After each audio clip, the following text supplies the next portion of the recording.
Hello, a very good evening, everyone, and welcome to another insightful session.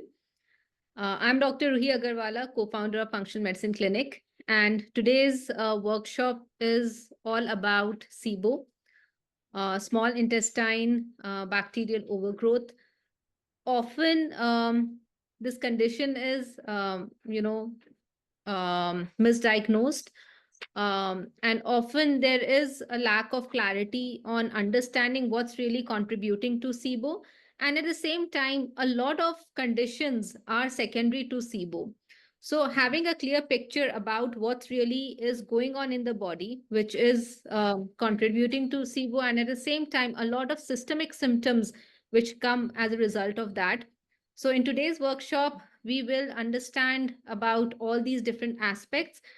And not only that, we have also put together a case study of one of our clients to help you understand what that person was going through, and eventually how did a holistic systemic approach really helped her to recover from her symptoms. And with that, I invite Dr. Shefaly Tandon. Thank you, Dr. Ruhi. Thank you. Good evening, everyone. So today I'll be, as Dr. Ruhi mentioned, we'll be discussing about SIBO. So I I think, will, Dr. Tan, in just a second, yes. I'll briefly introduce Dr. Shefaly. So she's a functional medicine practitioner, and she works with us at Functional Medicine Clinic.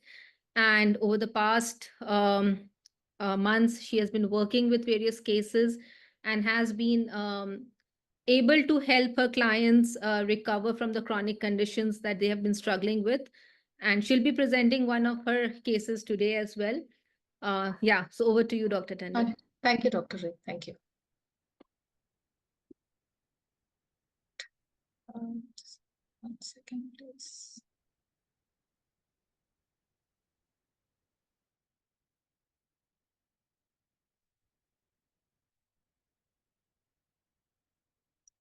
Is my screen visible, Dr. Ruhi? Yes, it is. Yeah. All right. So good evening, everyone. So as Dr. Ruhi mentioned, today we'll be learning about SIBO and essentially how understanding what is SIBO, what causes it, and how to recover from it. So the first thing, before we, understand SIBO, what we need to understand is what is the gut.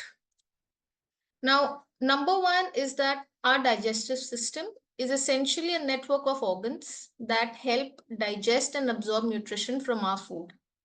And that comprises of our GI tract and a biliary system. Now, the gut is home to trillions of bacteria, and it has more than 2/3 of our immune system.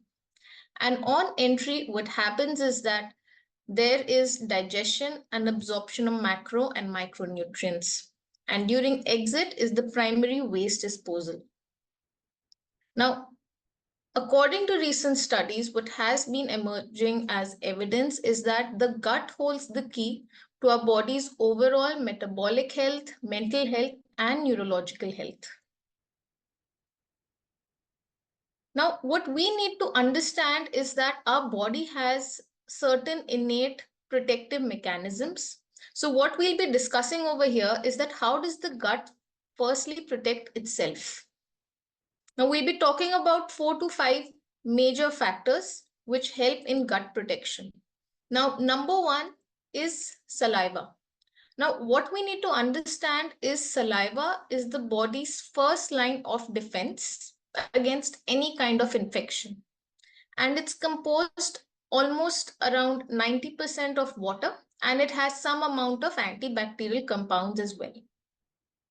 Now, apart from that, with saliva, the important thing is that it helps maintain our digestive system functionality very effectively.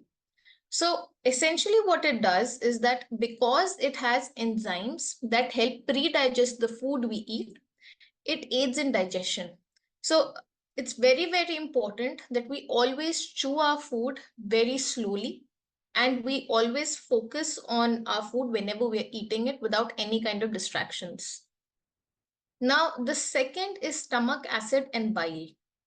Now, with stomach acid, an optimal level is required to make sure that no amount of bacterial overgrowth occurs and digestion is completely smooth.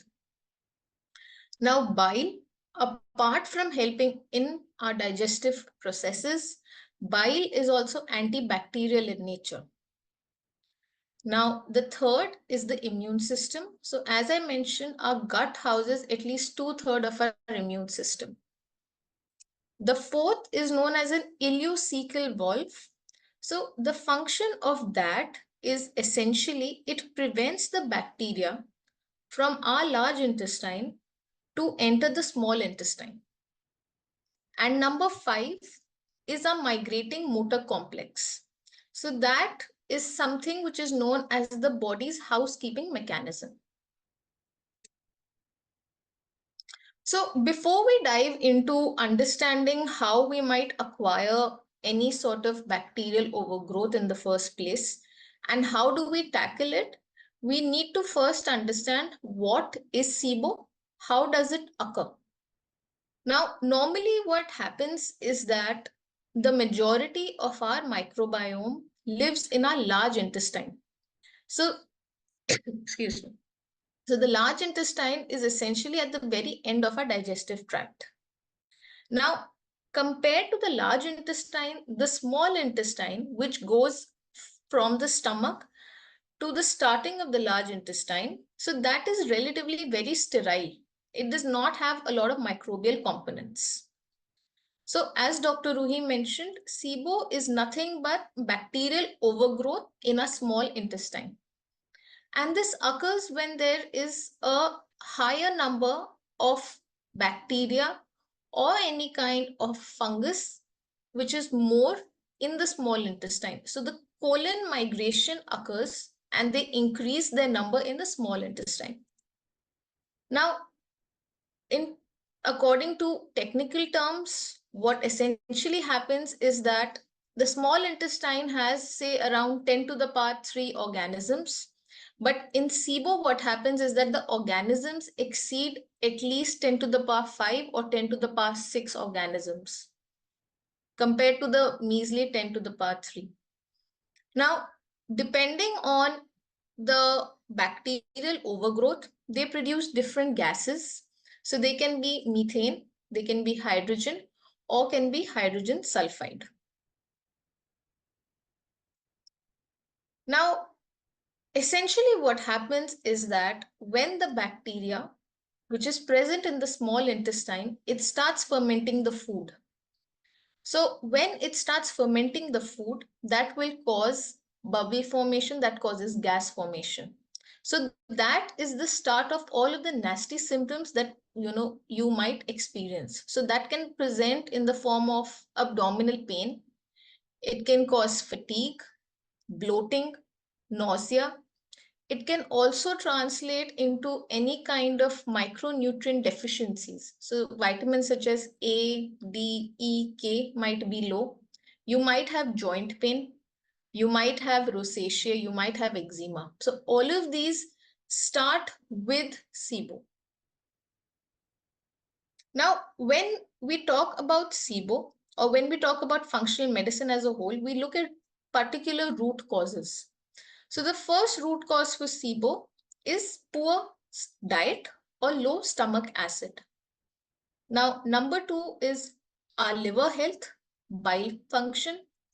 Number 3 is a migrating motor complex. And number 4 is chronic stress. Now, as I mentioned earlier, stomach acid is protective in nature and it ensures that there is no untoward pathogenic growth. So essentially, it would neutralize the pathogenic growth before it has a chance to fester. Now, what happens is that if our stomach acid is low, food is not broken down properly. If food isn't broken down properly, what will happen is that the undigested food will enter the small intestine. Once it enters the small intestine, what will happen is that because there is bacterial overgrowth over there, it will feed off the carbohydrates. because it will feel, and this gas essentially it increases the pressure in our abdomen. Now, because there is increased pressure, the acid from the stomach is pushed into the esophagus. So that is commonly known as acid reflux. Now, the possible causes of low stomach acid, number one is that a lot of times there's certain medications which are recommended. Number two is H. pylori infection. Number three is, as I mentioned, it's very important to chew your food properly. So if you're not chewing your food isn't broken down. So poor chewing habits, not chewing well, eating your food always, when you're in a state of, rushing things, that also affects our stomach acid. Number four, if there is any kind of a poor diet. So when we say poor diet, we usually mean processed or ultra processed food, which contributes to low stomach acid. And number five is that if there is a lot of, your vagal nerve tone is affected, or there is any kind of dysfunction in your nervous system.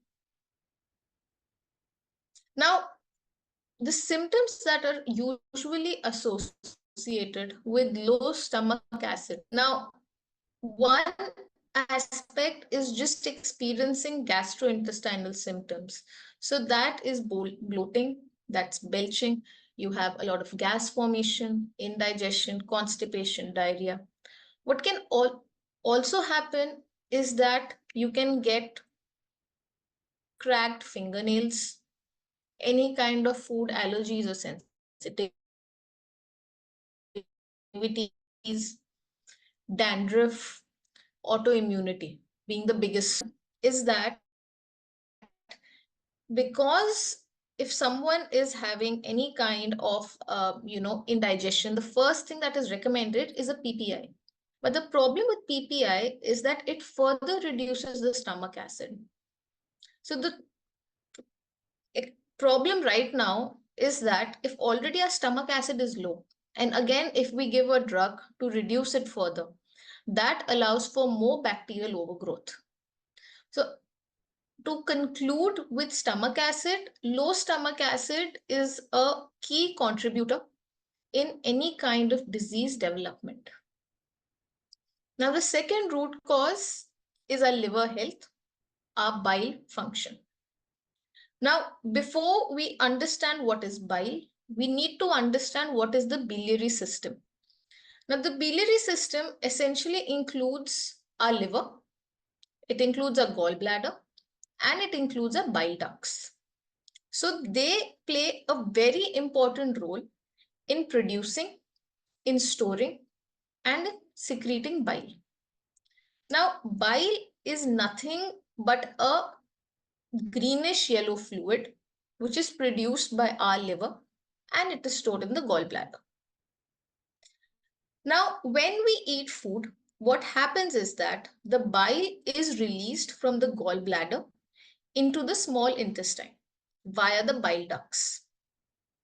And the primary role of bile is to essentially help aid the digestion process and absorption of fat and fat soluble vitamins. Now, the fat soluble vitamins are vitamin A, D, E, K.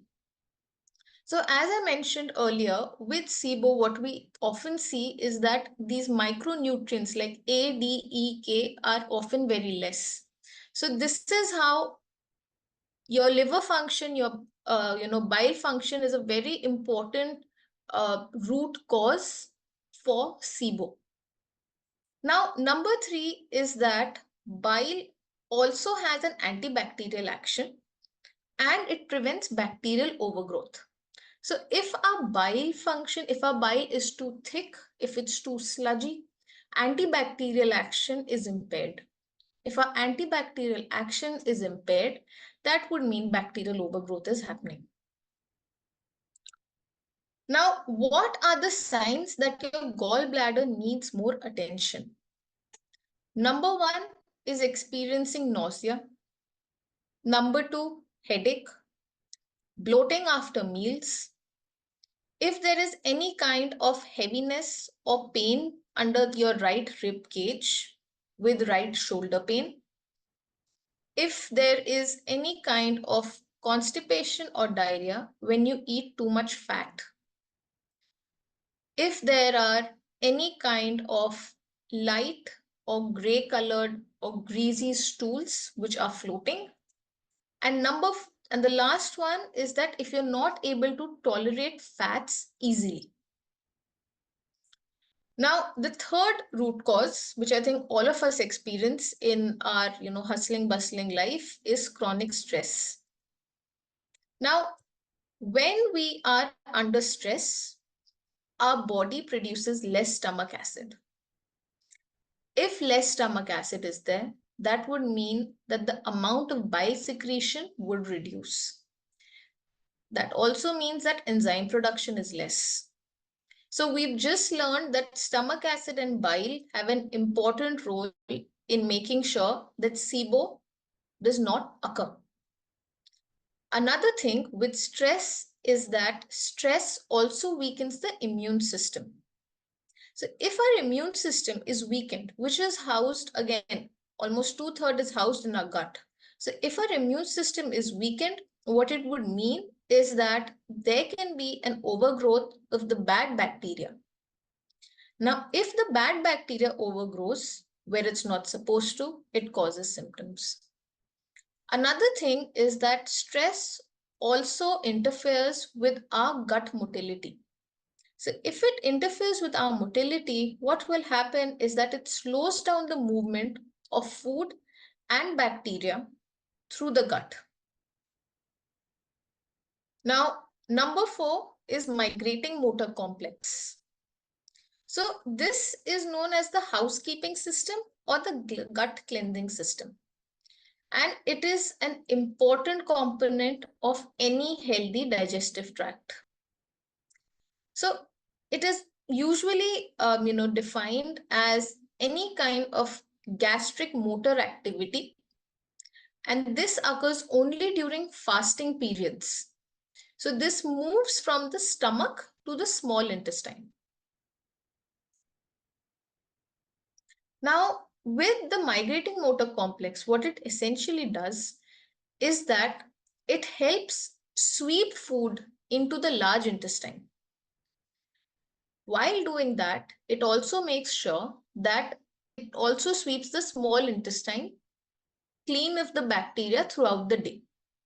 So this is how 98% of our gut bacteria stays in the large intestine and only 2% remains in a small intestine. So thereby we maintain the concentration of bacteria that should be there in both the regions, and thereby you prevent any kind of bacterial overgrowth. Now, an interesting thing about the migrating motor complex or the MMC is that it's controlled by certain cells, and these cells of Kegel are actually linked to our nervous system. So this is very evidently shown that our digestive processes are controlled by our nervous system. So if anyone is under chronic stress, if anyone has a lot of repressed emotions, their digestion is something which is always affected. Now, what happens is that during digestion, our body needs to focus on breaking down the food, absorbing it, and assimilating it. Now, the catch with the MMC is that it only works when we are not eating. So cleaning can only happen when you're not digesting food. And this process of cleaning happens around 90 minutes after eating, and it takes about an hour and a half to 3 hours to complete. Now, the problem is that if someone has SIBO, the process may be less frequent or it may take a longer time. So that can allow a buildup of bacteria. Now, what causes this problem? Number one is that if you're constantly grazing, you're constantly snacking. If you're constantly grazing, you're constantly snacking, it means the MMC will not have a chance to clean the intestines. Number two, like I mentioned, if there is any kind of stress. So stress is something which, as I mentioned, affects our digestion greatly.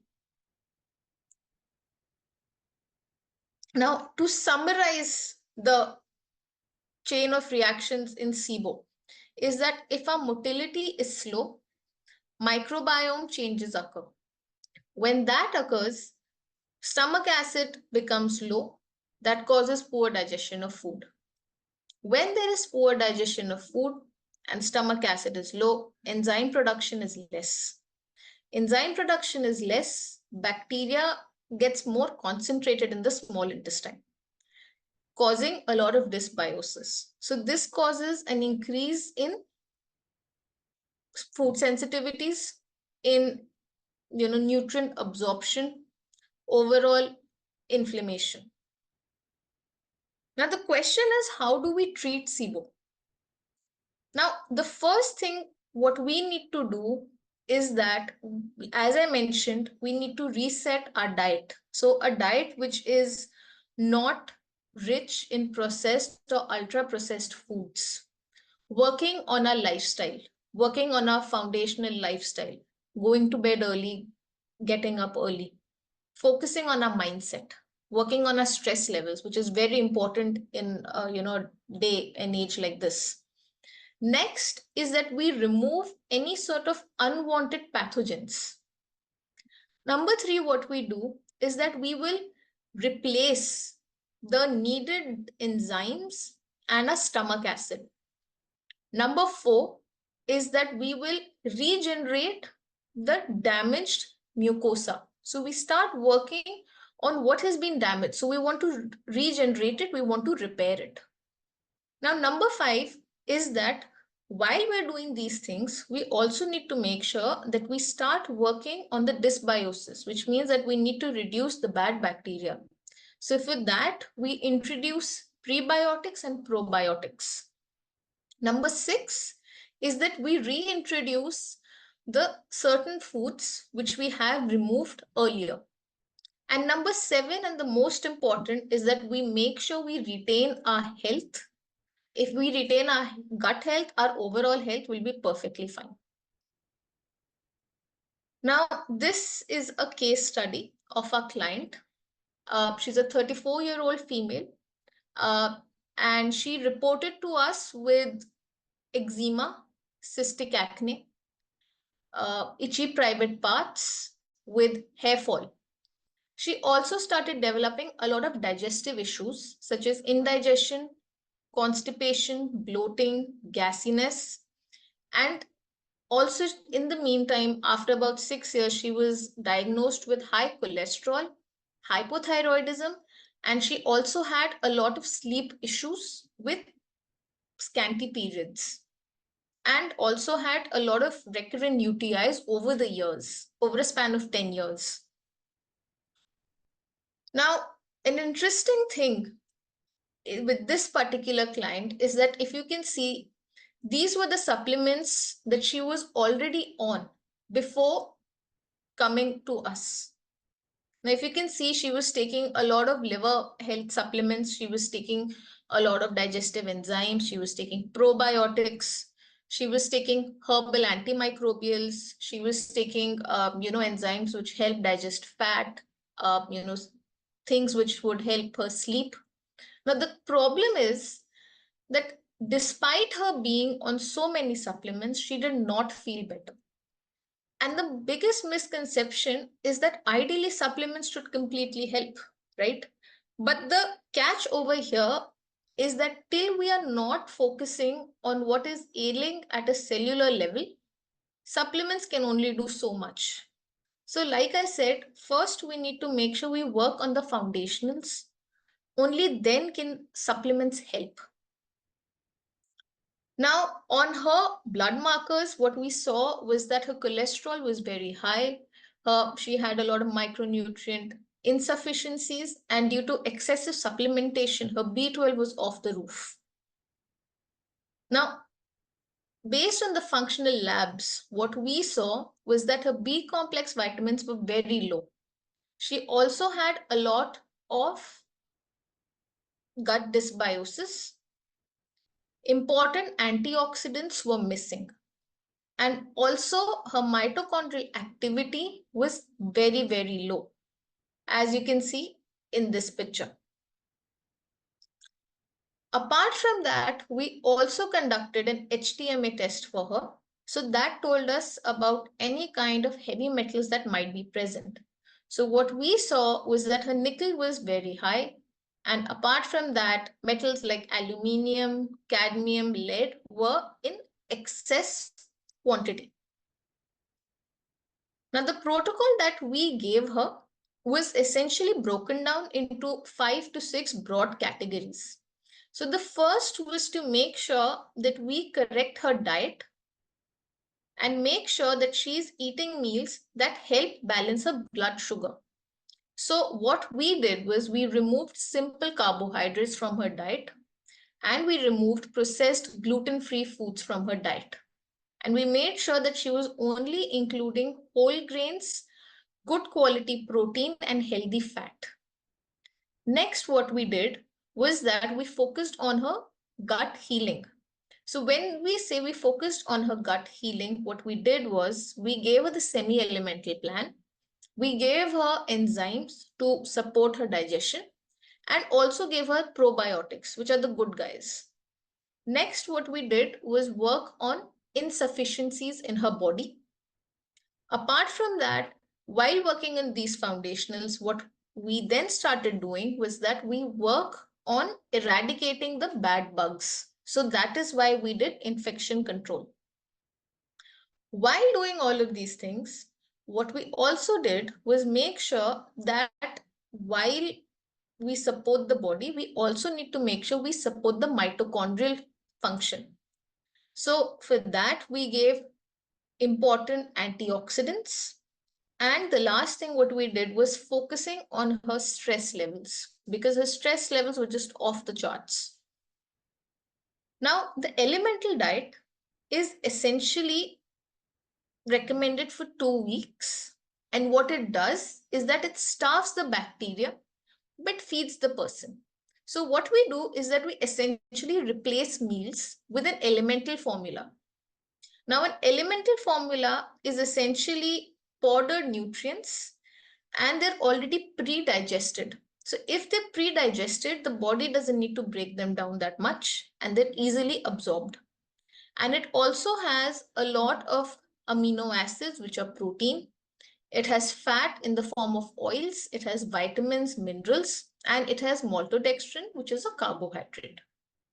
And what we have seen in our practice is that it has at least an 80 to 84% success in eradicating SIBO. Now, what the client experienced just after 3 months of our protocol was that her hair loss had reduced. She was very, very conscious about her mental health, her thoughts. She also gained a little bit of muscle mass, which she did not have before. And she was very active. Her gut health also improved. Sleep was better. Mind you, she was having a lot of sleep issues, a lot of hair fall issues before she came to us for almost about 8 to 10 years. And overall, she felt at least 30% better, which was great considering where she had started from. So, this is something which she shared with us. Because again, as I said, her stress levels were very high because she did have a special child. So she was always looking for some sort of, a relief or any kind of, program which would help reduce her symptoms. So after she came to us, she started feeling much better. And her child is also doing much better with us. So just to conclude, what I would like to say is that in terms of functional medicine and what we do at Functional Medicine Clinic, we treat the entire body. We don't just work on the symptoms. We look at the person as a whole and an entity. Right. Thank you. Thank you. Thank you, Dr. Shefaly. I Thank you, think Dr. it was a wonderful session. And I hope our audience here have got some clarity, got some perspective into this condition. And with that, I also invite Dr. Ashwani Garg. Um, all right, so we are open for questions. Um, People here, if you have questions, you can raise your hand so that we can unmute you and allow you to ask your question. You can also let us know in the chat.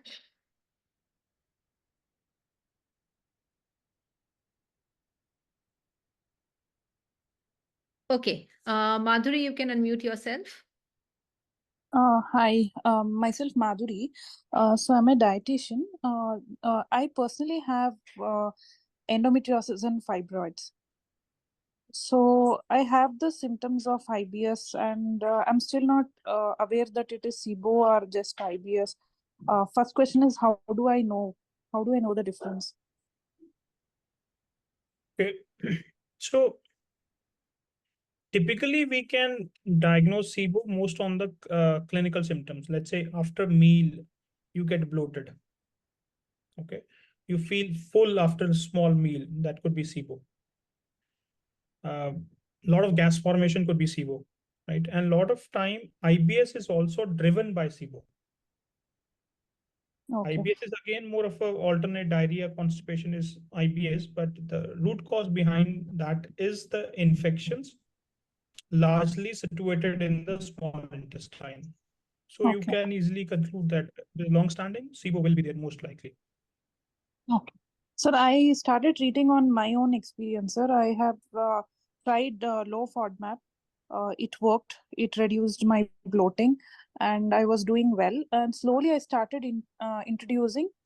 Again, the bloating has increased. You know, when I'm taking lobia, when I'm taking rajma, I feel that the bloating has increased, and constipation is one of the main things. So I was also taking magnesium citrate for 2 months, and I could see good result. I was not getting constipated. Once I stop it, the problem is slowly again starting. So I've got questions like, how do I reintroduce? And should I start with any prebiotics or probiotics supplement or something? I'm still not able to decode my personal issue. Sure. I'm still So struggling. let's, How do I get a relief at least 80% from this? no, so you can certainly get relief for sure. Now let's understand. Now this FODMAP diet is good as a starting point, which means you are not feeding yourself fermentable fibers, which can cause bloating. And what is causing that fermentation in the first place? These are the infection. This is SIBO or C4 or SIPO, small intestinal parasites or fungus or bacteria. All these things, generally these three conditions, they coexist. Dr. Shefaly has largely focused on SIBO, but fungal and parasites also coexist. Until you remove these infections, when you reintroduce the fiber, it'll start again fermenting, right? So it's difficult to come out of the problem. So you have to start resolving these infections. That's one important aspect. Second is, why would infection grow in the first place? Stress is there. Low stomach acid is there. Also, the immune system has gone weakened. And one of the reasons we see either nutrient deficiencies there or some heavy metals in the body, which will keep the immune system weakened, then infection easily can grow, thereby symptoms of SIBO. So we really has to clean out these infections, reinstall healthy microbes, plus strengthen your immune system by removing toxins, etc. Of course, the basic lifestyle, very, very important. A lot of sunlight, a lot of grounding, sleeping at the right time, sleeping under pitch dark room, those basic. So if we do that, I'm sure, it's Yes, and Dr. Shivali. also connecting it to the other thing that she mentioned, that she also has endometriosis, right? So often gut health plays a very important role in the hormonal balance, because endometriosis is one of the, I mean, largely it's resulting from estrogen dominance. So the estrogen metabolites are not getting cleared because of poor gut health. So you need to work improving your gut health to get your hormones also back in balance. Thank you. Yeah. And does seed cycling really help with endometriosis? It will help to bring down some inflammation for sure. Okay. You might need to do more work. Yeah, so endometriosis will require working on your liver health, working on your gut health, and also you'll have to see if you're also if there are other sources of xenoestrogens from where you are increasing the the estrogen load in your body. So those three things also have to be worked upon. And Dr. Shefaly, any Okay. comment that we missed on? No, I think you both covered it really well. Yeah. But Madhuri, just to interject, Yes. Yes. working on your foundationals is very important. That is Okay. the basic, because that work needs to be done only by you. So even if Okay. you start, working in your stress levels, right, your gut health does become better over a period of time. Okay. Yeah. Yeah. I've been trying, but yeah, still in trying. Yeah. So I have to do it. But better. From last 2 years, my stress levels have come down. My activity has improved. But I'm still working to see this reduce this bloating, reduce constipation. Yeah. Okay. All right, we'll move on to the next one. Satyajit Pawar, you can unmute yourself. Good evening, Dr. Ma'am. Good evening. I have get a supplement plan for my son. He is 4.5 years old. So can I start all these supplement at the same time, simultaneously, or one by one? You can start one by one, Satyajit, to be easy on the child. Of course, there's no problem with starting all together, but one by one will be easy on the child. Uh, Shefaly ma'am presented one case study. In that case study, the conclusion is that the supplement plan slightly not work for the child. So foundation depend on the foundation. Shefaly ma'am says that the foundation is also important. So, So yeah. can you explain what is mean by the foundation, ma'am? So when we say foundation, as Dr. Ashwani mentioned, we need to make sure we get optimal sunlight. Okay. Optimal sunlight. Sunlight is one thing which is very important. Mhm. Second is making sure we get a lot of exposure to nature. So that can be just, being in nature. It can be grounding, right? There's also something known as tree hugging, which really helps children. Okay. Making sure that your diet is clean. Again, in that particular client who is an adult, she was taking supplements, but she was missing out on some key points. Her diet was not clean as it should have been. Her stress levels were not managed. So Yes. if you don't work on your stress levels, if you Yes. don't work on your mindset, your body cannot accept any kind of treatment. Yes. So it's very important we prepare the body first, mentally, Yes. and only then can the body accept any kind of healing. Yes, ma'am. How we can understand the stress level of the son child? So that is the major problem now. So don't worry. Typically, children are not stressed out. They're fairly okay. But make sure they are in a lot of sun. They're a lot of in nature. They're away from the technology. They're sleeping at the right time. You're not putting stress on for them to perform and score good Yes, yes. grades, etc. If you don't put the stress on them, then child has no burden with them anyway. It's only us we carrying the burden. I have to achieve this and that. Child is in a good mood all the time if we allow them to be. Yes, yes, yes. And can we take some therapies, ma'am? Yes, you Yes, can sir. do it as required. You can do it, but baseline the health should be good. Then only therapy will also work. Okay, thank you, ma'am. Thank you, sir. Thank you. All right. Raj Bhaskaran, you can unmute. Yes. Can you hear me? Yes. Yeah. Oh, thank you, doctor. Thanks for taking the time out. I had a multi-part question to start with. Doctor, you mentioned about SIBO, possibly C4. These are all a combination that could affect the gut. Do you is a single biofilm disruptor enough for all of these, or do you have to have a different set of disruptors for each one of them? So yes, we might need to use different kind of things to break these biofilms.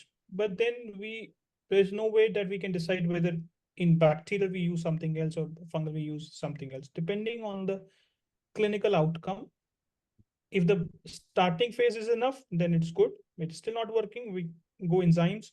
If not working, we can go EDTA, which more chelators, because a lot of these biofilms, they have a lot of calcium deposits, which is protecting them. So depending on which kind of enzymes and dosing of enzymes can vary, plus high dose probiotics. So it's just a clinical picture that will help us decide if we have to go more aggressive or the basics is enough. So typically look at what the progress is, and if there's not much improvement in symptoms, you tighten it up further. Yes. Okay. And the second part is, so typically the cycle that you have, then you probably answered my second question. You started right with SIBO, the basics, and then you try and see if you have to go to something antifungal. Is it? Sorry, can you repeat, Bhaskar? So typically the treatment approach is start with basic bacterial, antibacterial, parasite stuff, and then you think about antifungal. Yes, yes, yes. Okay. And where does leaky gut come in all this mix? Because I don't understand if you have to do a separate treatment for leaky gut, because it seems like a lot of this inflammation, food allergies could be caused by leaky gut too. Right. So SIBO will cause leaky gut in most likely. So the process, if your gut infections are leading to your systemic problems, that means leaky gut is there. Let's say somebody has palpitation, somebody has eczemas, somebody has psoriasis, somebody has joint inflammation. Okay, so this means the manifestation of the system has started. That means leaky gut is there most likely. Now again, how do we resolve leaky gut? Those the 7 steps per there. Eliminate the bad things, add the good things, start cleaning out the infections, sealing off the leaky gut, start inoculating healthy microbes, and then maintain it. Okay. Thank you, Doctor. Thank you. We'll take some questions from the chat.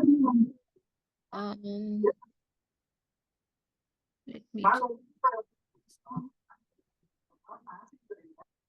Okay. Can you explain the role of lectins? Let me just mute this.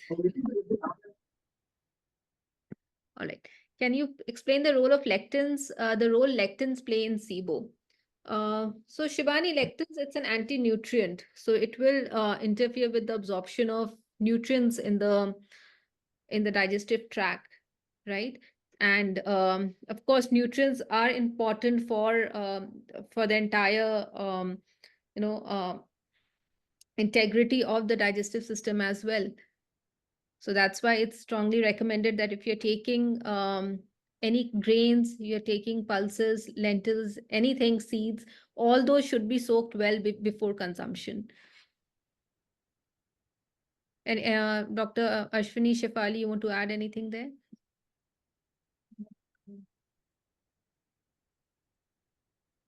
I think that's enough. Lectins can cause leaky gut. Leaky gut can cause overburdening of the immune system. Immune system will get downregulated. More infections will grow. Indirectly, it can cause SIBO. Thank you. So we spoke about the foundational things that one has to do, irrespective of all the other things that we're talking about. So when Sundara is asking, can you explain the biological reasoning for grounding the body's solarized water and infrared lamp workout? Knowing the reason will help me stay on track because there's so many things to follow during the regime. So, okay, let's Dr. T has said that basics are important. Okay. At the end of the day, what are we trying to do? We're trying to extract electrons. Whatever we eating, our mitochondria will extract electrons. It's a fight of the electrons. Now, when you go under sun, you get electrons. Cleanest source of energy for the system, cleanest. Now, when you eat food, you digest, you throw waste out, it turns into sugar, then sugar goes into mitochondria, then you extract electrons. Sunlight, straight away good electrons. When you ground yourself, straight away free electrons. Doing nothing, free electrons. Healing, your redox potential will improve your overall healing processes, your repair, regeneration, everything will improve. Now, red light, in a way, essentially we're trying to mimic sun. It cannot mimic sun, but we're just trying to mimic a little bit of that. Again, free electrons, right? So more electrons we have, more energy we have, and energy is required for every process. Even if digestion has to happen, energy is required.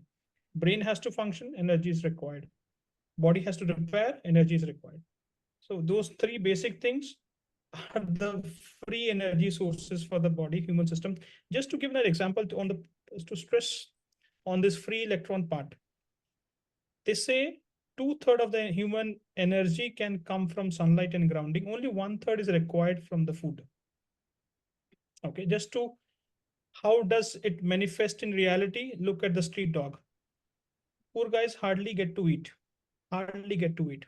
They're far more faster than the dogs, that is our pets. Pets get all the fancy food. But if you put them onto a race, the street dog who hardly gets to eat, but the four legs on the ground under the sun. They get exposed to a lot of toxins. They get exposed to. They're drinking bad quality water, drinking bad quality food. Just because they're four legs on the ground under the sun, the body is able to detox much faster. So yeah, Vasundhara, hope that gives you the motivation to continue with everything that you're doing. All right.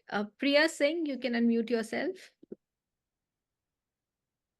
Hi, good evening, Dr. Shefaly. That was a lovely presentation. Thank you. And Dr. Garg, you did mention that, it could be SIBO, which is parasitic infection, right?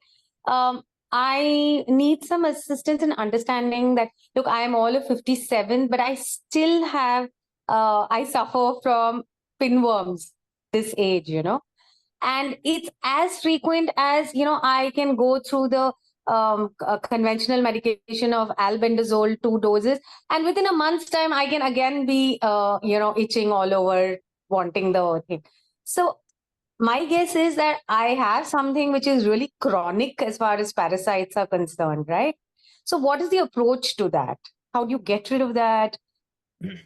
So Priya, I think these parasites are the most toughest infection so far we are dealing with. Shoot. Again, it can take months to years to clean it out. It's not as it seems. 2 doses of albendazole, it's like you're not even scratching the head. Oh, okay. So we have to use a combination of herbs. We have to also use a combination of herbs plus pharmaceuticals, or a combination of pharmaceuticals. Sometimes it's very, very tough. Then biofilm is another area where these guys are. Another very interesting thing that we are finding, of course, this is only a theory that we see, and few other naturopaths and this FM doctors are saying parasites are there because toxins are there in the body. Okay. Heavy metals especially. I see. So these, see, if heavy metal is too many in the blood, it can choke the mitochondrial activity, and we can leave our body. Okay. Okay. So all the Okay. metabolic processes can stop, because these toxins can really be very, very nasty, right? It can, all the enzymes can stop, all the reactions can, biochemical processes can stop. So these parasites come to rescue us in a way. So they will eat the food for the parasite in a way in the body is a toxin. Oh. So it's in a way come to us as a survivor. Let's say you eat your food at 9 p.m. or 10 p.m. Your body has no ability to digest at that point of time. How will you Right. process? Either way, you will choke to death, right? If the food, then body can allow the growth of these infections. Now, from clinical standpoint of view, looks like an infection, but it's actually coming and processing what you have eaten late night.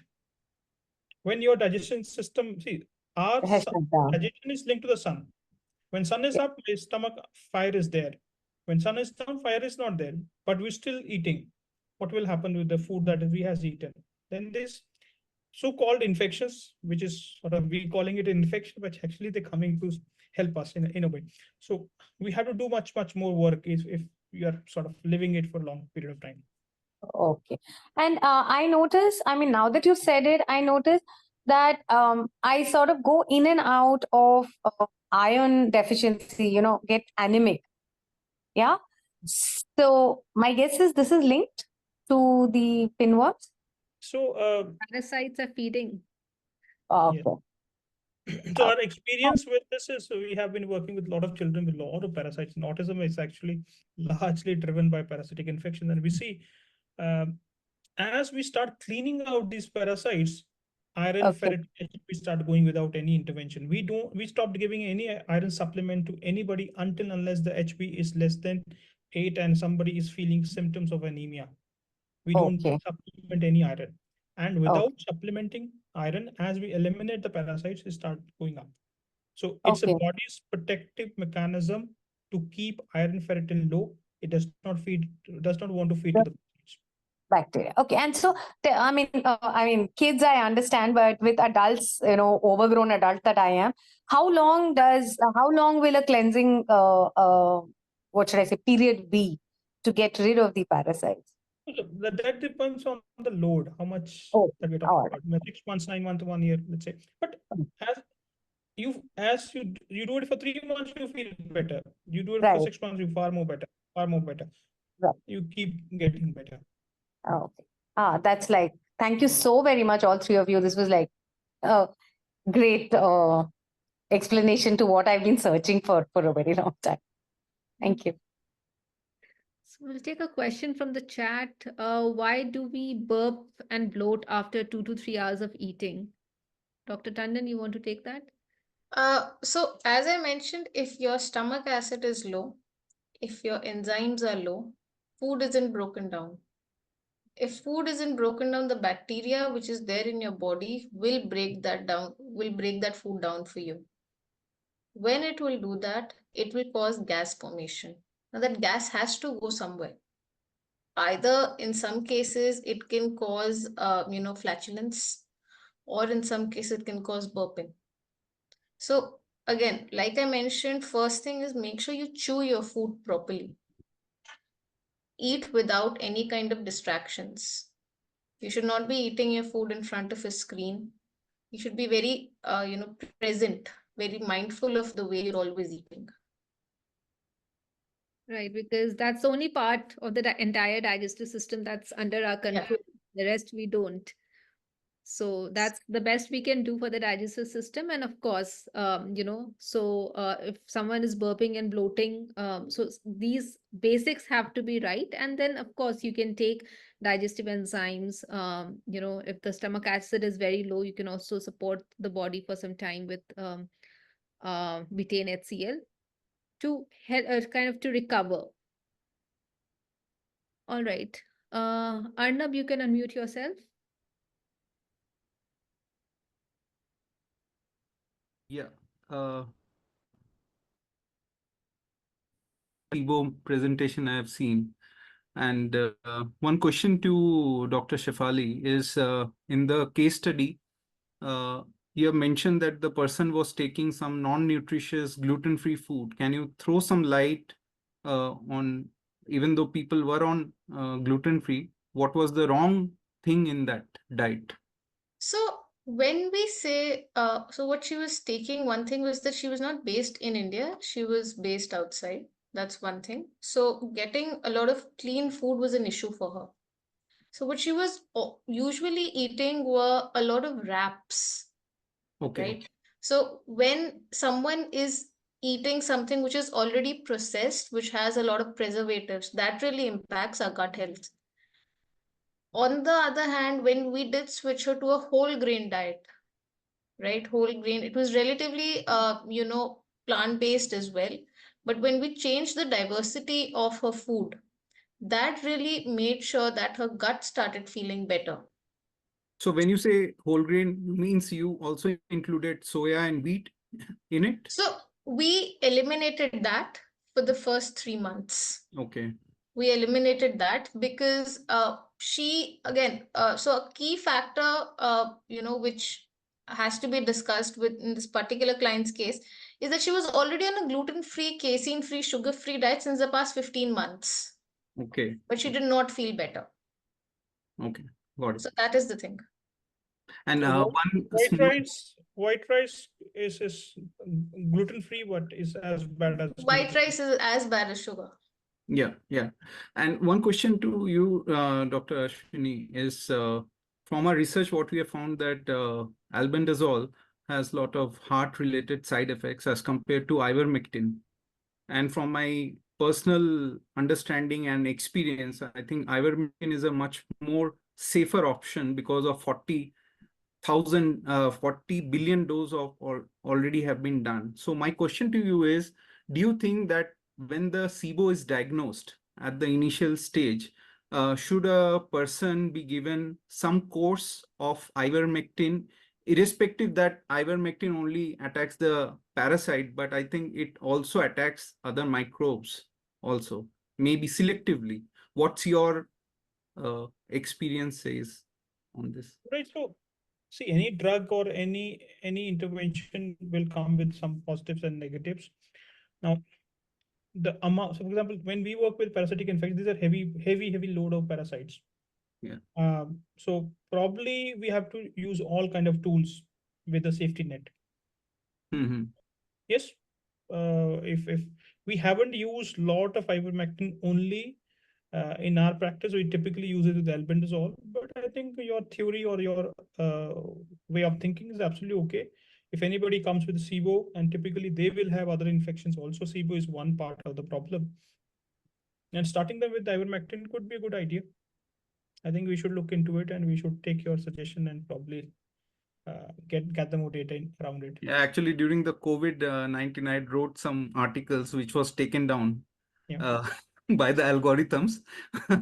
But definitely, I think it is a very good thing that we should see and try it out and see the important effects. I surely feel as a scientist that it really works. It can work. Absolutely. I think theory should be only can be validated by using and producing data. We're willing to look into it and see if we can learn from your theory. Absolutely. Thank you. Thank you. Mani Vishnoi, please go ahead. नमस्ते ma'am, नमस्ते sir. नमस्ते, कैसे हैं? हाँ ma'am, ठीक है, पहले से तो ठीक है जी। सर मेरा क्वेश्चन ये था, जैसे अभी आप जो इस सर्फिन को बता रहे थे कि सीबो के अलावा भी और कोई चीज हो सकती है, तो सर मेरे को ऐसा ही लगता है कि ये जो फंगल इन्फेक्शन अपना निकला है, इसके अलावा सर जो हाइपोग्लाइसीमिया मुझे होता है, ये सर मुझे ऐसा लगता है जैसे मैम ने अभी जो बोला कि कोई न्यूरोलॉजिकल डिसऑर्डर हो सकता है या कुछ और, तो सर मुझे ऐसा लगता है कि सर शायद कोई न्यूरोलॉजिकल डिसऑर्डर या हार्मोन प्रॉब्लम ऐसी कोई चीज भी रिलेटेड है सर ये फंगल के साथ। क्योंकि जो मुझे जो मेजर इशू हो रहे हैं वो फंगल से नहीं हो रहे, इसके पहले से जब से रिएक्टिव हाइपोग्लाइसीमिया जो होता है तब से सारे प्रॉब्लम स्टार्टेड हो रहे हैं। तो मानी एक और जो इंटरेस्टिंग चीज हम देखते हैं कि बहुत समय जब हम ब्लड शुगर चेक करते हैं, HbA1c चेक करते हैं, in chronic fungal cases blood sugar कम आता है। तो fungal infection can cause low blood sugar. Low blood sugar can cause sort of neurological symptoms because there's not enough sugar or fuel to go into cells. So बाकी matter of investigation अगर अपने को rule out कुछ brain में करना है तो neurologist the right person just to they can scan and all that. But हमारे पर्सपेक्टिव से hypoglycemia can happen because of candida. तो सर एक्चुअली अगर उस वजह से हो रहा है, कैंडिडा की वजह से, तो कभी कभी नहीं भी होता है, दो दिन तीन दिन तक ठीक भी रहता है, नॉर्मल रहता है, नॉर्मल. एग्जैक्टली ऐसा नहीं है कि वो हमेशा ही हाइपो में रहेगा. Body is trying to maintain it. When that infection wants to suck it more, then you feel hypo, but body is trying to balance it anyways all the time, right? When let's say for a period of time you were stressed out means immune system down regulated, आपका immune system थोड़ा कमजोर है, infection grow करेगा, hypo करेगा आपको, then your body will react to it. Okay, तो sir जैसे मुझे एंडोक्रोलॉजिस्ट ने जो एक स्टार विजन टेस्ट लिखा था, सी पेप्टाइड, इंसुलिन, कार्टिसोल का, लेकिन उसमें 72 आवर्स मतलब फास्टिंग में रहना था, तो वो तो पॉसिबल नहीं था। तो सर हम भी उसे किसी तरीके से रूल आउट कर सकते हैं कि उनमें से कोई प्रॉब्लम तो नहीं है? See, ये जो मैं आपको वही कह रहा हूँ कि अगर आपका इंसुलिन बहुत ज्यादा नहीं है फास्टिंग पे, तो पहला चीज आपको रिएक्टिव हाइपोग्लाइसेमिया होने के चांसेस बहुत कम है। अगर आपका इंसुलिन 25, 30, 40 है तो हो सकता है, लेकिन आपका इतना नहीं है, दैट्स वन। जब आपका कॉर्टिसोल कम है तब भी आपको हो सकता है, आप उतना कॉर्टिसोल नहीं बना रहे तो सपोर्ट योर ब्लड शुगर्स। तो more likely your problem is fungal driven. Of course एक बार हम फिर से बात करते हैं और समझ लेते हैं। ठीक है सर। और सर जो एसिड का जो मैडम बता रहे थे, लो स्टोमक एसिड का, ये आज तक सर मुझे कंफ्यूजन बनी हुई है, क्योंकि अगर मैं एसिडिटी की मेडिसिन लेता हूँ तो भी मुझे प्रॉब्लम होता है, और अगर सर वो मैं गर्ड केयर एचसीएल लेता हूँ तो भी मुझे प्रॉब्लम होता है। अब गर्ड केयर से प्रॉब्लम तब होगा अगर आपके स्टमक में कोई अल्सरेशन हो गया है। अगर हाँ सर, अल्सरेशन अल्सर तो नहीं था ना, पहले 2-2.5 साल पहले अल्सर था। है हाँ, अभी भी अगर है तो वो प्रॉब्लम करेगा। अगर अल्सर नहीं है तो नहीं प्रॉब्लम करेगा। अगर आपका स्टमक इनफ है प्रोडक्शन में, आप बीटेनएससीएल खाओगे तो आपको बर्न होगा, अगर कम है तो नहीं बर्न होगा। तो that is how. Okay, antacids तो प्रॉब्लमेटिक है ही, वो तो वी ऑल नो। तो सर फिर मैं क्या करूँ, मतलब अभी और कोई इन्वेस्टिगेशन की जरूरत नहीं है, मतलब जो चल रहा था वही कंटिन्यू करना है क्या? मेरे हिसाब से हाँ, मतलब मेरे हिसाब से फिर भी अगर एक बार हम बात करते हैं मैंने और क्या है, और डिटेल में आपका समझते हैं। ठीक है सर। ये Mohammad Moideen, you can unmute yourself. Yes, ma'am. Yes, I want to know how do you address the issue of low stomach acidity? And the second question is, how does this H. pylori relate to SIBO, and how do we address the H. pylori cases? So low stomach acid, of course, if you're stressed out, you can be low on stomach. If you have chronic infections, your stomach acid can go low. H. pylori can also make the stomach acid low, right? So low stomach acid is a good state for H. pylori to grow. Now, our approach is not just only to target the H. pylori, rather to bring a balance, to improve stomach acid, to make the immune system better, to clean out other infections also along with H. pylori and regrow healthy microbes. I think it's fair square. It's not a difficult state to achieve. So this low stomach acid is a different patient, and the H. pylori a different patient.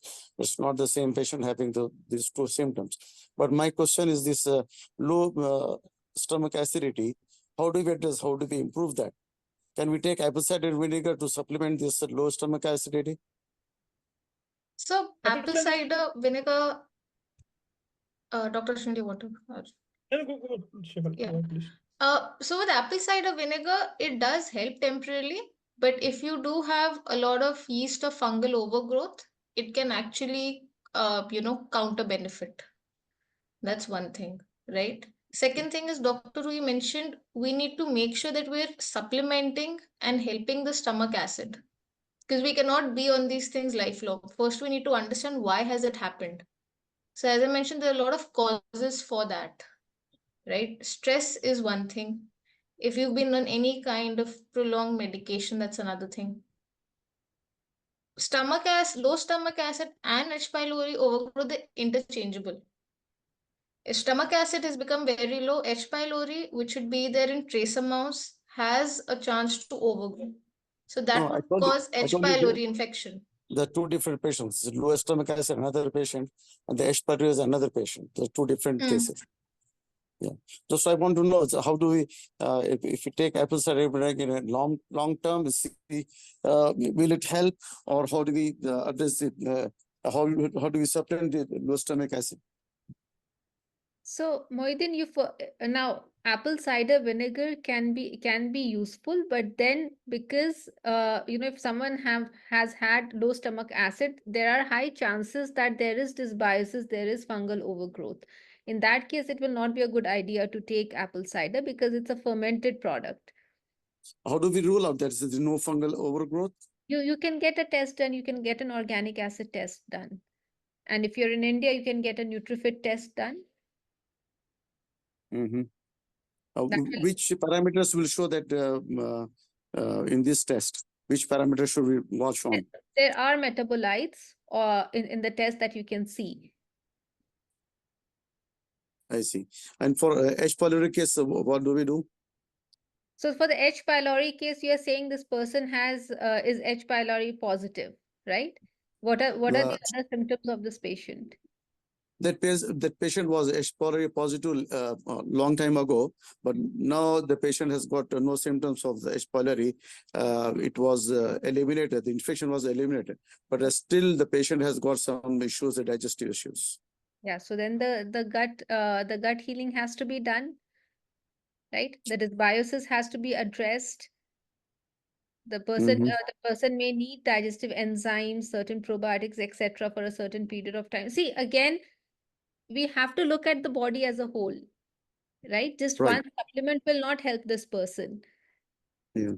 So we will have to work on the basics. We'll have to change the diet. We'll have to repair the gut. We'll have to, kind of make the environment conducive for the recovery. I Okay. think also one thing to be noted that when we say we eradicated H. pylori, we typically use this 3 antibiotics in conjunction. And when Right.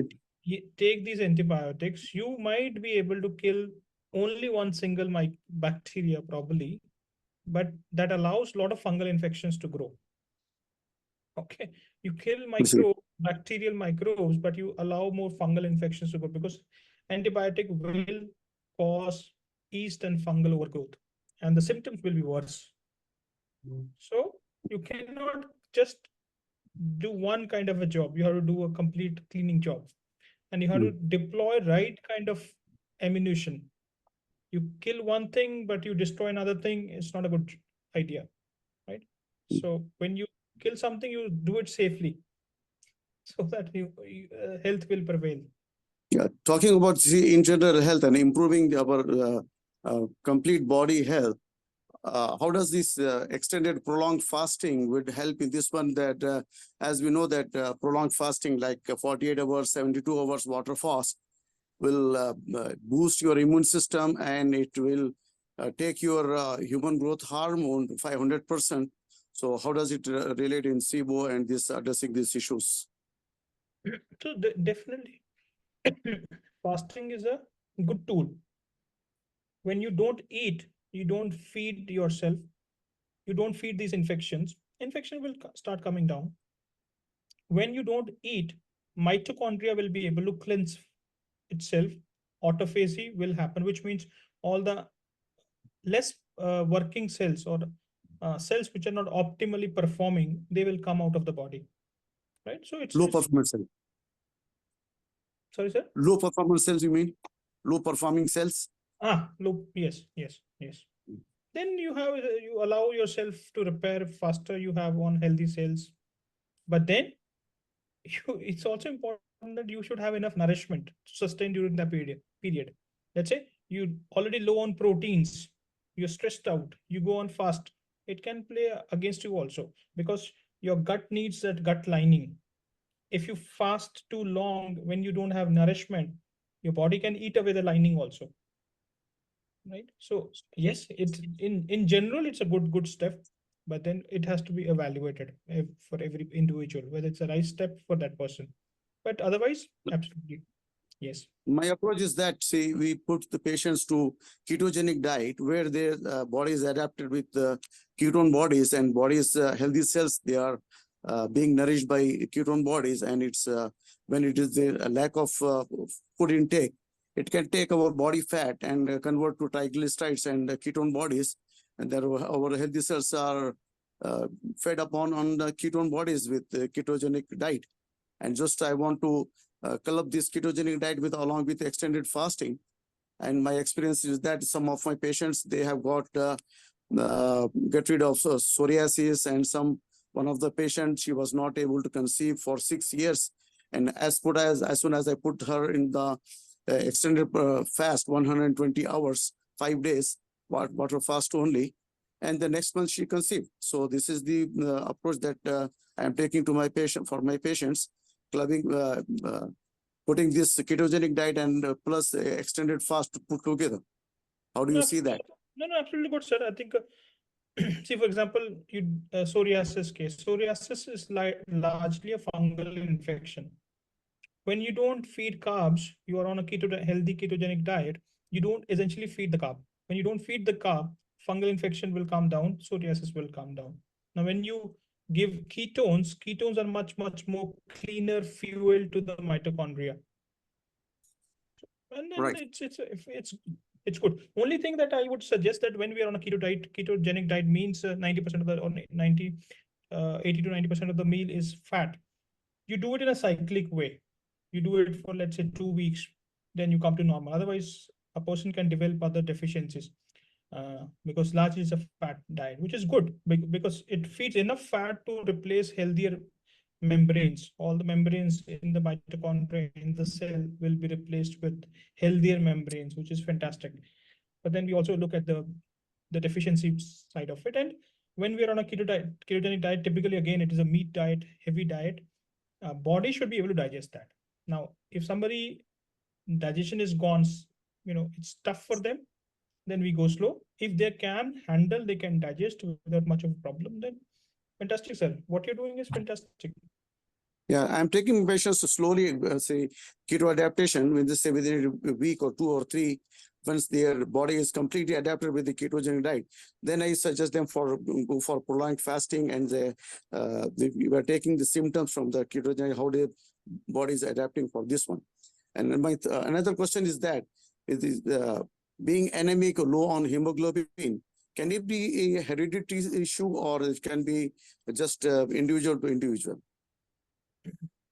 I think hereditary would be a very mild possibility, very mild possibility. But I see some doctors, they are saying that your father, mother, your grandmother, grandfather were hemoglobin deficient, as you inherited the same disease. I don't think so, but just I want your opinion. He said, medical system, when we don't understand the problem, we call it genetic, we call it genetic, we call it... It's a easy way escape out of for the questions from the patient, right? Yes. See, we have to understand one simple fact about this human system, the energy that is making this life happen is not so stupid, right? We are coming from that. We are not far superior than that. We are a part of that. We are not that. We are not making that happen, right? So just because we don't understand that does not mean that it is wrong. Yeah, I have been I have been told by so many professionals that once you get diabetic, you'll remain diabetic until the last day of the life. But I have seen the patients being diabetic for decades together, and then when they come to the ketogenic diet and we're going to say low carb diet, when they go for prolonged fasting, they have reversed their diabetic completely, and they are leading very healthy life without any medication for years together. Some patients 5, 7 years, 10 years like that. Their health is much better than the other persons. Yeah. Absolutely, sir. So the body is designed for health, not for disease. That's right. Yeah. All right. So we'll take Thank you very much. questions quickly. So I see a lot of questions from Ranjan in the chat. So Ranjani, just to give you, I'm trying to answer a couple of your questions together. So the first thing is 3 months aren't enough to correct, long-standing conditions like poor gut health, infections, etc. We see improvements in 3 months, but then the work is still in progress. So we need at least 6 to 9 months for good recovery. So if you're still burping, you're still facing indigestion after 3 months into a protocol, so there is still work to be done. Infections, they take time to be treated, right? To be addressed. So it's work in progress. Second, how is white rice and fungal infections connected? So the infections thrive on sugar. They thrive on processed food. They thrive on refined carbs. And white rice is nothing but refined, it's pure carbs basically, right? So that will make the infections thrive. That's why one thing that one should do is to remove white rice from the diet. uh yeah, Dr. Shefali, you want to answer any of the questions in the chat?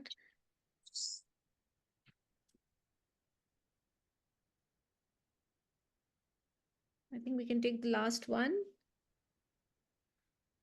The client has high B12, iron is low, HbA1c is 6.6, bloating, pain after eating food. Can it be SIBO? What test I need to ask her to confirm her condition? So here, are you okay? HbA1c is 6.6. Okay.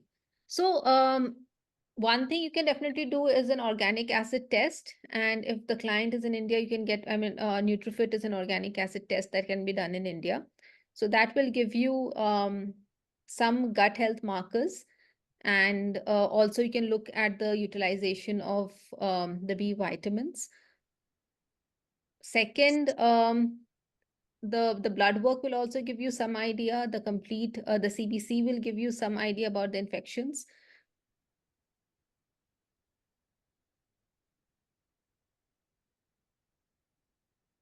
Okay. Dhruti, you can unmute yourself and ask. Yeah, good evening. Good evening to all doctors and also the participants. Good evening. So currently, I was just recently diagnosed of thyroid antibodies का test किया था, and it seems that it is Hashimoto's. Hypothyroidism has been there since past 15 years. Now, I get to know that with autoimmune one condition, there is a possibility that the other conditions could have also been triggered. So, are further tests necessary, or is there a particular one test in which all autoimmune conditions could get covered? Is that test mandatory when we join your program? So Dhruti, what you have is an immune system problem. Right? Yes. Our job is not to further define it. Our job is to see what is causing it. Correct. So that we can stabilize the immune system. Right? So we should look at the triggers behind the autoimmune problem. We need not to do more antibody testing, etc., to define which other organs are. Symptomatically, we can always know, right? This is affected, this is affected. Rather, we see what is the problem and where we can take action.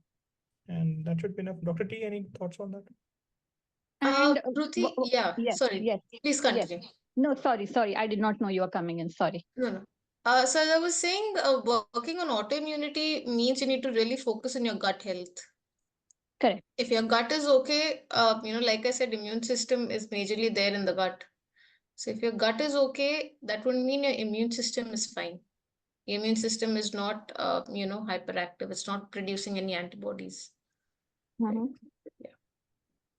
And apart from the test reports, the other symptoms that I'm facing is dehydration at the bone level.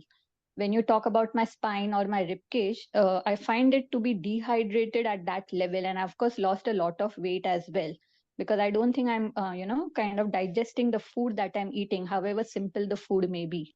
So, is there a correlation of muscle and the fascia getting dehydrated to this extent along with the autoimmune condition, or is it just that I'm not able to, because of the malabsorption of nutrients, it is kind of causing trouble to other parts So of my body? when you say dehydrated of your fascia, what does it mean? How do you know it is dehydrated? So I did visit a lot of physiotherapists here. I am staying in Bombay.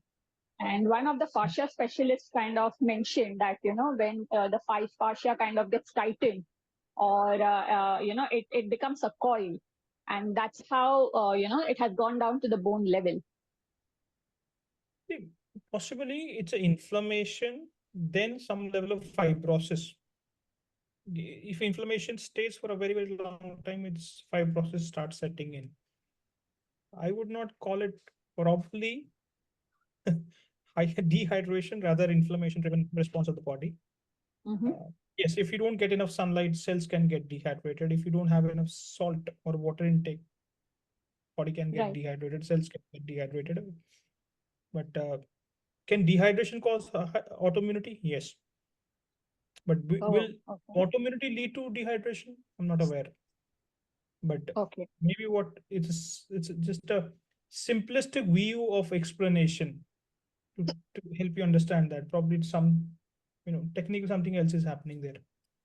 No, this helps, when you say that probably because of less water intake or probably the less structured water intake, it could have kind of, led to further problems in the muscles.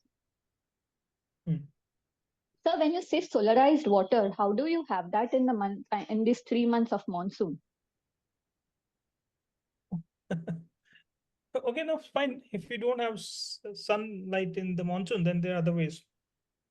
Okay. You can use this Smarka water tube that can structure the water. There's another Jiva water tube that is also something relevant. Then this Pondicherry, that what is that?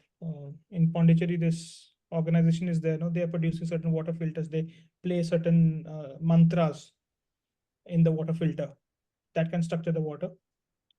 Then this Kangen water, which is sort of ionized water. So there are various means. Yes, sun is very, very great, but if that is not there, the other means also there to sort of improve the water. Or you can talk to the water.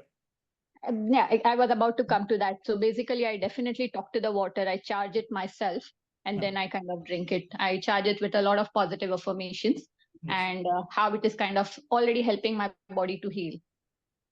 Fantastic. Fantastic. Oh, okay. So if that works, then it's great. So in all these detoxification tests that we may have to undergo, is mold also an integral part to be tested? Because Bombay, the climate is very humid, and for us to escape mold completely is a challenge. Yes, we have to work on the mold, but then why would mold grow? Yes, you're right. Bombay, you leave any wet cloth in some, inside the house, it will get mold. Now, this is where immune system comes into protection, right? Not everybody living there will get mold. When your system is compromised, you get exposed, it becomes a problem. No, everybody was exposed to corona. Absolutely. But not everybody got it. Dharavai people, they were fairly okay, right? It is people who were locked inside the rooms and with all the windows closed, they got COVID. People who were on the streets, they were survived. So it's not the infection, it's the immune system that is sort of. No, so do we have to do a separate testing when I join in the program? Is there a separate test? We'll start with the basic. Okay, we'll start some organic acid test. We'll start with the nutrition, etc. And then on the top of that, if later we see something more is required, we can do it, but not immediately. And so, what is the role of millets in autoimmunity? Can one consume millets after soaking for 7-8 hours, or like white rice, even they are not to be entertained? Millets, most of our clients are on millets and we're seeing decent results, good results. They're coming out of autoimmunity. So I have no complaints. Okay. And how about jawar? Of course, wheat, gluten is definitely out. Maida, definitely not. So millets is a preferred option. Jawar is a second preferred option. It's fine. Okay. And sir, last question is what exactly is the term bloating? Because sabka pet thoda to fulta hi hai after a meal. So what exactly comes into the bloating category? चलिए ऐसा मान लीजिए कि the moment it becomes discomfortable. Acha. Okay. Okay. I understand. And again, for low stomach acid, is there a particular test, or again, it is based on the symptoms that you kind of determine that it's happening because of low stomach acid? Somebody with constipation and hyperacidity can also have low stomach acid. Yes. So more clinically, there's no very precise test for it. Okay. All right. Thank you so much for all your answers. I appreciate. No problem. Thank you. So thank you, everyone. With that, we will wrap up for today. And we hope you found the session useful and have some good takeaways to start implementing if you've been struggling with SIBO or any other gut issues.